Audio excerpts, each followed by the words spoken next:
Je vous remercie.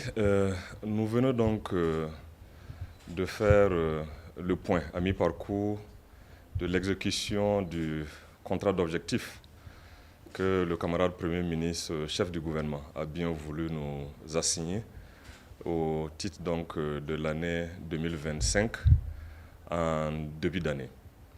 Et il faut noter que le contrat d'objectif à nous assigné s'articule autour donc de 3 objectifs stratégiques.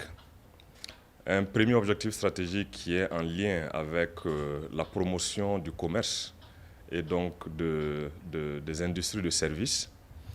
Un deuxième objectif stratégique qui est en lien avec le développement du secteur industriel et de l'artisanat.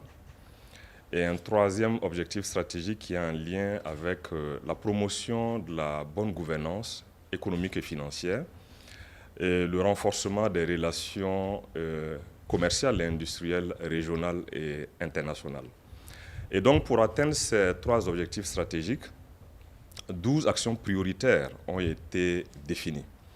De ces 12 actions prioritaires, il était attendu la mise en œuvre de 60 extra ou activités.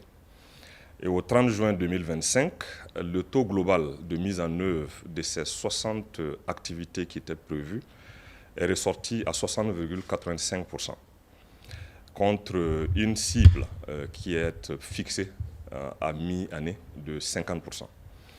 Et les priorités sur cette première moitié de l'année 2025 ont été celles relatives à la lutte contre la fraude commerciale, à la lutte contre les pratiques anticoncurrentielles, à la lutte contre la fixation non réglementaire des prix dans le domaine du commerce, et dans le secteur industriel, à la poursuite donc de la relance d'un certain nombre d'unités industrielles dont les travaux avaient commencé il y a de cela 1 an et demi, notamment Brafasso, pour lequel les travaux de réhabilitation sont quasi finis, et le renforcement de la capacité de production de l'unité industrielle Minofa, qui se trouve donc à Banfora, en lui inculquant et en mettant en place 2 chaînes de production qui viendront renforcer ses capacités de production.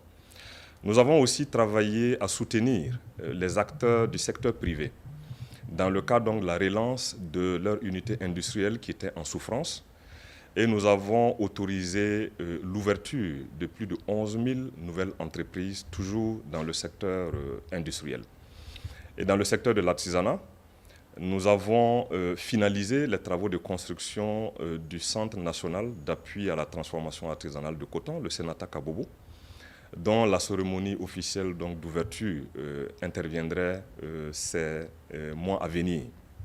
Dans le cadre donc, de la bonne gouvernance financière et économique dans les sociétés d'État, il y a eu la tenue de la 32e session de l'Assemblée générale des sociétés d'État.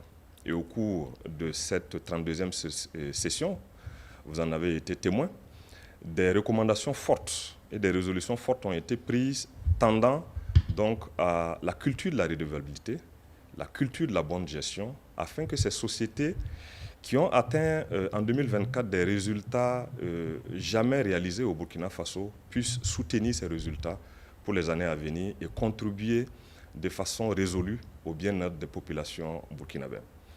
En priorité, ce que nous avons pour la seconde moitié de l'année, c'est de poursuivre ces actions, les renforcer, procéder à l'ouverture effective de certaines unités industrielles et travailler à lancer les travaux d'opérationnalisation de l'unité industrielle Faso Rail qui sont en cours, et aussi opérationnaliser l'unité commerciale Fasoya pour que cette structure puisse contribuer à approvisionner le peuple burkinabé en produits de grande consommation à des coûts accessibles.